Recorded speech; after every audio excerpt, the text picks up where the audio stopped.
Hello guys, welcome back again to my channel bersama saya Hansen di sini, dan seperti biasanya setiap harinya saya akan buatkan video seputar cryptocurrency. So bagi teman-teman yang tertarik seputar cryptocurrency, boleh aja langsung bantu saya like dan juga subscribe. Jangan lupa juga untuk hidupkan lonceng notifikasinya supaya teman-teman nggak ketinggalan update terbaru seputar cryptocurrency. Oke, pada hari ini guys, kembali kita akan bahas seputaran Bitcoin, dan seperti biasa kita akan mulai dari coin market cap terlebih dahulu. Pada hari ini secara global market cap crypto berada di angka 2,07 triliun dolar atau naik sekitar 3,02%. Nah, Bitcoin sendiri berada di angka 43.600-an, naik 2%. Kemudian Ethereum 3.344, Binance Coin 479, Solana 149, Cardano 1,3, XRP 0,78, Terra Luna $80, dan Polkadot ada di urutan ke-10 dengan harga $26,66.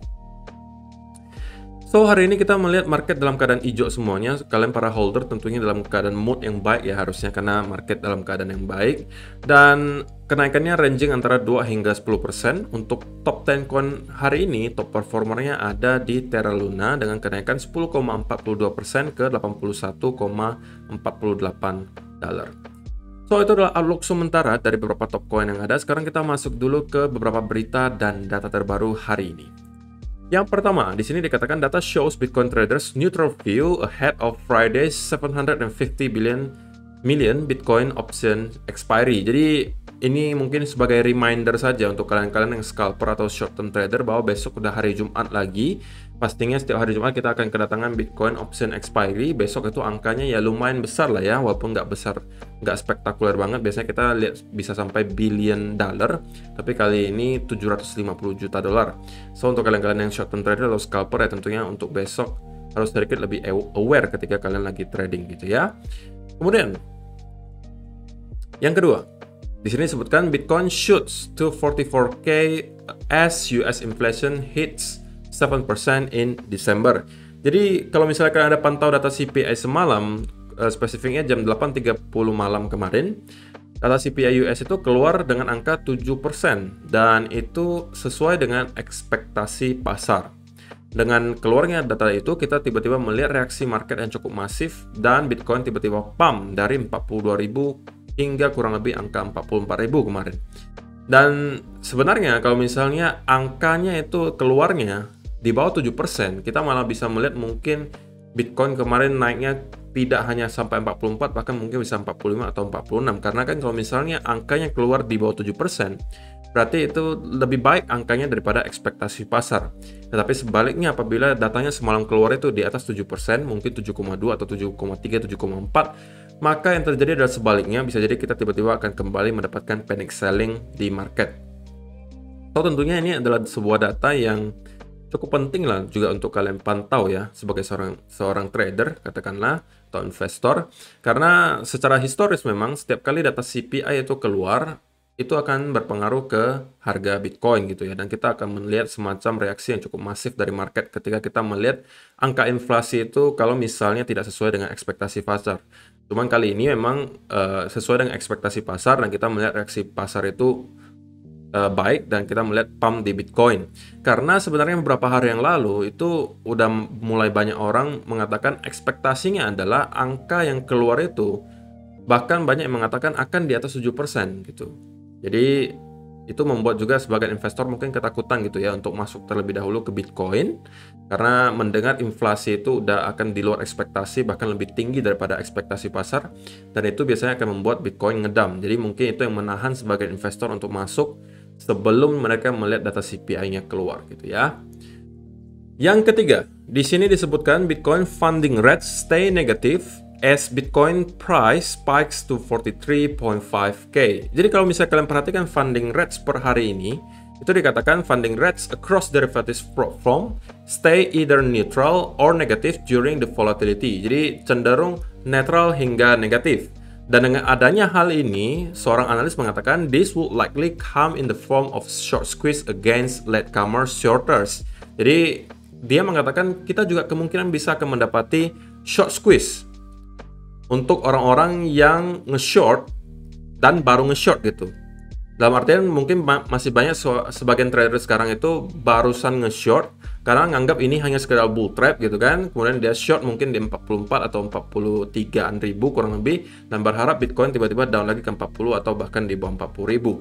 Dan menurut si analis, kita kemungkinan dengan adanya hal seperti ini malah akan mendapati short squeeze. Short squeeze ya berarti kita akan mungkin rally ke atas dan meliquid orang-orang yang melakukan short gitu ya.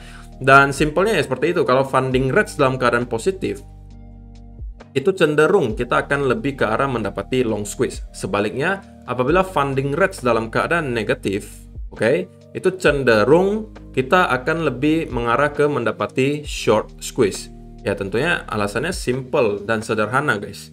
Namanya bandar, exchange, akan melakukan segala hal gitu untuk menyerok keuntungan dari kalian. Dan caranya ya mereka tahu yang dari data-data seperti ini kan mereka punya datanya. Lebih banyak orang short atau long, kemudian stop lossnya di bagian mana-mana aja. Ya mereka tinggal setting saja gitu. Dan funding rates ketika dalam keadaan negatif itu biasanya cenderung akan membuat kita mendapati short squeeze. Sebaliknya funding rates yang positif itu biasa akan mendapatkan long squeeze gitu ya.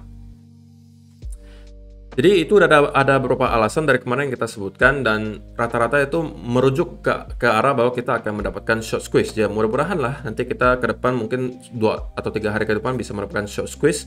Dan sekarang kita udah berada di kurang lebih angka 43.000 ya. Mungkin short squeeze-nya akan datang mungkin di angka 46, 47 gitu ya kalau kita mampu break ke atas area tersebut. Oke, next. Ini adalah data on-chain lagi. Bitcoin keeps being snatched off the shelves from exchanges, supplies won't last forever. Jadi ini adalah Bitcoin supply on exchanges atau stok Bitcoin yang berada di exchange. Dan kalau misalnya kalian perhatikan per hari ini, jadi ini hanya update saja untuk kalian, bahwa per hari ini pun kita belum melihat adanya gitu ya indikasi bahwa balance on exchanges itu udah mulai naik lagi, alias orang-orang udah mulai start untuk memasukkan Bitcoinnya lagi ke exchange yang biasanya cenderung itu untuk dijual atau tidak ya mungkin untuk di-convert ke altcoin lainnya yang bisa jadi itu berarti sedikit ke arah bearish. Tapi sampai sekarang kita belum melihat hal tersebut terjadi. Bahkan kita terus-menerus mendapati penurunan yang cukup tajam di sini dari segi balance on exchanges yang berarti sampai sekarang pun masih banyak orang-orang yang melakukan akumulasi Bitcoinnya dan setelah dibeli dari exchange itu ditarik keluar dari exchange dan disimpan di cold wallet sehingga sampai sekarang supply atau stok Bitcoin yang berada di exchange itu semakin menipis. Oke, sekali lagi supply and demand, makin langka sebuah barang, ketika demand-nya ada, harganya cenderung secara eksponensial itu akan naik. Ini data guys, nggak bisa dibohongin. Ini bukan opini seseorang, ini bukan pendapat saya, ini pure data. Dan itu teori yang super simple, supply and demand, gitu ya. Jadi per hari ini pun secara data on-chain kita masih dalam keadaan bullish, belum ada perubahan sama sekali, oke? Dan ya ini juga adalah mungkin semacam reminder lah untuk kalian ya dari 360 Trader. Life cycle we had to endure all of this, but this time we can handle 2 of this. Jadi ya istilahnya bull cycle sebelumnya kita juga sebenarnya sering gitu guys mendapati ketika di bull market tahun 2016 hingga tahun 2018 kemarin itu kita mendapati di pertengahan jalan ketika bull market itu bull run-nya kalau kalian perhatikan di pertengahan jalan kita itu selalu mendapati koreksi-koreksi besar juga 25% di sini 41%, 34, 35, 38, 40 dan 42. Ya ini sebenarnya hanya untuk pengingat saja untuk ke kalian bahwa ketika di bull market pun koreksi 30-40% di Bitcoin itu bukan hal yang luar biasa. Bukan hal yang extraordinary. Ini adalah hal yang sudah pernah terjadi sebelumnya. Di mana ketika bull market dan bull run pun di pertengahan jalan tentunya kita akan mendapati semacam koreksi besar dan ini terjadi berapa kali? 1, 2, 3, 4, 5, 6, 7 kali. Koreksi lebih dari 20%. Dan kali ini kita mendapati koreksi yang cukup besar itu baru 2 kali gitu ya. Pertama kali di bulan April sampai Mei itu 50% kurang lebih. Dan sekarang kurang lebih udah 40%. Jadi udah 2 kali. Jadi menurut si 360 Trader, kenapa bull run kemarin kita bisa menahan, tapi kita sekarang baru dites 2 kali aja udah kayak nyerah gitu loh. Ya tentunya mungkin sebagian dari kalian itu belum invest ketika di sini ya guys, tapi baru mungkin invest ketika berada di sini karena ya tahun 2020 dan 2019 adalah tahun-tahunnya lagi booming gitu ya, lagi bull run, kemudian di mana-mana media ngomongin soal Bitcoin yang membuat orang-orang FOMO, dan kemudian kita mendapati top di sekitaran 64.000 dan kita mendapati koreksi besar di sini. Oke, so itu hanya untuk pengingat saja, dan yang terakhir juga ya pengingat juga sih ini. Di sini dikatakan when you're new versus when you're going to hodl no matter what. Jadi istilahnya ya yang satunya ketika kalian masih seorang investor yang baru gitu ya di kripto, kalian mungkin akan merasa panik gitu, galau, sedih ketika melihat harga Bitcoin itu drop sangat parah gitu ya. Tapi kalau kalian yang sudah mungkin cukup lama berada di dunia kripto dan udah menjadi investor cukup lama, apalagi kalian udah memang hold dari bertahun-tahun yang lalu, mungkin yang akan kalian lakukan adalah seperti ini ya, kalian santai aja. Kenapa? Ya kan udah pernah juga mengalami hal yang serupa, udah pernah melewati bear market juga, udah pernah melihat juga di pertengahan bulan kita memang sesekali akan mendapati koreksi 40%, 30%, itu adalah hal yang wajar. Jadi kalau misalnya kalian udah investor lama, kalian memang niatnya untuk jangka panjang, yang harusnya kalian lakukan adalah seperti ini, slow gitu guys, santai, santai, santai. Dan bagi orang-orang yang seperti ini, semakin turun harganya, itu mereka malah semakin senang. Kenapa senang? Malah dikasih harga lebih murah lagi, istilahnya seperti itu, dan mereka bisa membeli Bitcoin dengan harga yang lebih murah, sehingga ketika nanti Bitcoin kembali ke all time high, bahkan menembus all time high, mereka tinggal metik buahnya aja gitu. Jadi memang tidak ada yang pernah mengatakan hold Bitcoin itu akan menjadi hal yang mudah gitu. Nggak ada yang bisa bilang seperti itu, karena di pertengahan jalan selalu kita akan dikasih cobaan gitu guys. Seperti misalnya bulan Mei kemarin kita drop 55%, kemudian kita recover ke all time high lagi, dan sekarang kita kembali drop lagi 40%. Ya memang secara historis nggak akan mudah gitu guys, secara mental. Kalau kalian perhatikan juga yang tadi di tahun 2017, bull run 2017, kita juga di pertengahan jalan selalu dites gitu. Ada drop 30%, tiba-tiba naik lagi drop 40%, naik lagi drop 30%. Nah kalau misalnya mental kalian nggak kuat, kalian mungkin akan keluar dari salah satu koreksi tersebut karena kalian ngerasa wah ini udah top nih, udah top, dan kalian panic selling, jadinya kalian ya kehilangan parabolic rally-nya gitu ya. Jadi memang tidak mudah, tetapi ya kalau misalnya kalian punya mindset yang benar, ya harusnya kalian bisa gitu ya. So, itu adalah beberapa berita dan data terbaru hari ini. Sekarang kita masuk dulu ke chartnya Bitcoin, dan mungkin kita akan mulai dari daily chart terlebih dahulu. So, per hari ini kalau misalnya kalian perhatikan dari segi MACD, ya tentunya kita mendapati ada sebuah indikasi yang cukup positif. Kenapa? Kalau kalian perhatikan, sebenarnya kita udah mendapati ada bullish divergence tercipta dari kurang lebih awal Desember sampai sekarang. Bahkan ini terciptanya dari November ya. Ini kita mendapati ada bullish divergence cukup besar, di mana harganya terus membentuk lower low di sini, tetapi di indikatornya kita malah membentuk higher low. Jadi itu secara teori adalah bullish divergence gitu ya. Dan di MA-nya juga kalian bisa perhatikan, sekarang kita juga udah mendapati semacam crossover, oke? Yang kalau misalnya orang-orang yang menggunakan MACD sebagai konfirmasi trade-nya, maka mereka mungkin hari ini akan masuk. Karena kenapa? MA-nya udah crossover dan kita juga udah mendapati namanya bullish divergence. Dan juga kita mempunyai beberapa indikasi lain yang udah kita sebutkan juga 1-2 hari yang lalu, di mana yang pertama saya expect gitu ya. Kita recap dulu guys. Dari yang pertama kita masih di sekitaran sini, saya katakan skenario paling idealnya adalah kita mendapati dulu semacam fake out ke bawah, kemudian membuat V-shape recovery, kemudian break dari trendline di sini, kemudian consolidate, dan kemungkinan kita akan, kalau ini yang terjadi nih udah semuanya, saya expect kemungkinan Bitcoin akan at least kembali revisit ke angka 46 sampai 47 ribu di sini. Oke, so per hari ini sepertinya semua skenario yang saya sebutkan kemarin udah terjadi gitu ya. So saya tinggal sekarang cari setup saja, oke? Mungkin di time frame yang lebih kecil, 15 minute chart, untuk cari peluang untuk ikutan masuk ke market, dan saya expect minimal memang kita akan nyampe ke angka 46 sampai 47 ribu. Nah, kenapa di area itu? Kalau misalnya kalian perhatikan, tentunya ini mungkin belum lama ya kita berada di sekitaran area ini, terus-terusan kita ditahan oleh angka 46 ribu di sini. Yang bisa jadi kita ambil kesimpulan bahwa angka 46 ribu ini pada saat itu, bukan pada saat itu ya, ini baru mungkin seminggu yang lalu, adalah area support yang sangat amat kuat. 1, 2, 3, 4, 5, 6 kali kita mencoba untuk break dari area tersebut, namun tidak mampu, karena di area tersebut sepertinya banyak sekali orang-orang yang beli, buy, sehingga setiap kali kita mendapati Bitcoin nyampe ke area ke situ, kita kemudian kembali ke reject. Jadi kita bisa ambil kesimpulan bahwa area 46.000 ini adalah area key level berikutnya. So, saya expect ketika sebuah area ini menjadi area major support, ketika sudah di break, maka sekarang area tersebut akan menjadi sebuah area major resistance gitu ya. Jadi target pertama tentunya kalau misalnya saya pribadi long adalah mungkin di sekitaran sini.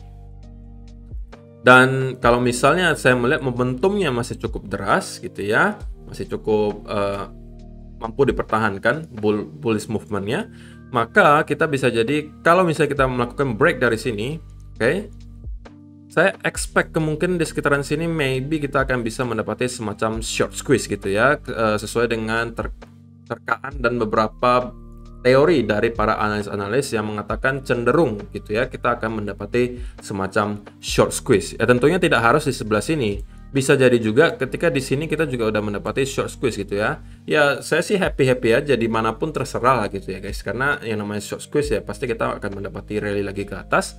Dan ya itu aja sih guys sebenarnya untuk hari ini, semuanya udah sesuai dengan senario. Tinggal saya cari aja konfirmasinya dan setupnya di short term time frame. Tentunya area invalidasinya adalah apabila gitu ya kita kembali masuk ke trendline di sini, kemudian breakdown lagi, maka ini adalah area invalidasinya dan saya harus mungkin keluar dari trade tersebut. Oke? Karena kalau ini yang terjadi, maka kemungkinan besar ini hanya sebuah bull trap untuk kemudian kita breakdown lagi dan bisa menuju ke next area major support yang harusnya akan berada di sekitaran area 38.000. Cuman so far saya belum melihat itu terjadi. Sekarang biasnya sedikit menurut saya lebih ke arah bullish karena kita sudah mendapatkan beberapa indikasi yang tadi saya sebutkan. Ada bullish divergence di daily chart. Kemudian kita juga sudah breakout dari sebuah trendline di sini. Kita juga ada breakout dari major resistance. Ditambah lagi funding rates dalam keadaan negatif, yang membuat saya merasa sekarang probability-nya sedikit lebih besar ke arah bullish gitu ya. Dan area-area yang tadi saya sebutkan perlu kalian perhatikan next adalah di area 46.000, area pertama. Area berikutnya adalah mungkin kita bisa juga mengambil tambahan informasi dari Fibonacci retracement. Dan area berikutnya tentunya adalah area 50.000. Setelah 46, 47 di sini, next major resistance tentunya akan ada di sekitaran area 50.000. Oke, kalau misalnya nyampe ke sini, maka kita akan mendapati major resistance karena 50.000 itu memang area angka psikologi, sekaligus secara historis juga ini adalah area major resistance gitu ya. Kemudian di sini juga area Fibonacci 0,382. Jadi menurut saya kalau misalnya kita mampu break dari sini, maka next target kita harus nyampe ke 50.000. Dan dari sini kita mungkin harus sedikit aware dan cek-cek lagi data on chain-nya gitu. Apakah kita udah melihat ada kenaikan yang signifikan di balance on exchanges? Kemudian apakah illiquid supply-nya udah mulai start menurun drastis? Kalau itu yang terjadi, maka kita harus sedikit was-was. Dan mungkin saya pribadi akan keluar dulu kalau misalnya itu yang terjadi. Karena kalau itu yang terjadi, maka cenderung kita hanya mendapati semacam relief rally gitu ya, untuk kemudian kita kembali down ke bawah. Jadi ya mungkin saya nanti akan lakukan update lagi ke kalian ketika hal tersebut sudah terjadi. Untuk sekarang kita masih cukup jauh lah istilahnya dari sana. Jadi mungkin jangan terlalu jauh dulu pembahasannya. Kita bahas yang dekat-dekat dulu. Dan patokannya ya masih sama aja guys. Karena ini kalau misalnya mampu ditembus ke bawah, tentunya ini area invalidasi. Selama kita mampu stay di atas di sini, kan kita membentuk pattern continuation, dan maka saya expect kita akan minimal reach ke angka 46.000 di sini. Oke, so itu aja sih untuk hari ini guys. Terima kasih yang sudah menonton sampai selesai. Semoga bermanfaat video hari ini. Tentunya semua yang ada di video ini bukan dalam bentuk financial advice, karena semalam saya dapat komentar lagi, kok saya udah all in kok, karena Koko bilang bakalan naik kan, saya all in. Kalau misalnya awas kalau nggak naik kok. Nah, saya nggak mau seperti itu. Kenapa? Karena saya bukan financial advisor, saya juga tidak melakukan ajakan membeli untuk kalian. Kalian tetap harus melakukan riset sendiri. Tidak ada satu influencer pun yang akan mengganti uang kalian kalau kalian loss gitu ya. Kalian perlu ingat itu. Jadi kalau misalnya kalian hanya mengikuti rekomendasi mereka, kemudian kalian loss, kalian tidak bisa menyalahkan mereka. Karena mereka hanya kasih kalian info, kalian tidak melakukan riset sendiri, yaitu tanggung jawab masing-masing. Karena yang tekan buy ya kalian, yang tekan sell juga kalian gitu ya. Jadi kayak kami hanya menambah informasi saja, dan kalau kalian merasa tidak bermanfaat ya jangan dipakai gitu ya. So itu aja sih untuk hari ini guys. Terima kasih yang udah menonton sampai selesai. Semoga bermanfaat video hari ini. Kalau misalnya kalian suka, mohon bantuan like-nya. Terima kasih yang udah bantu like selama ini. Dan kita akan bertemu lagi di video yang berikutnya. Bye-bye.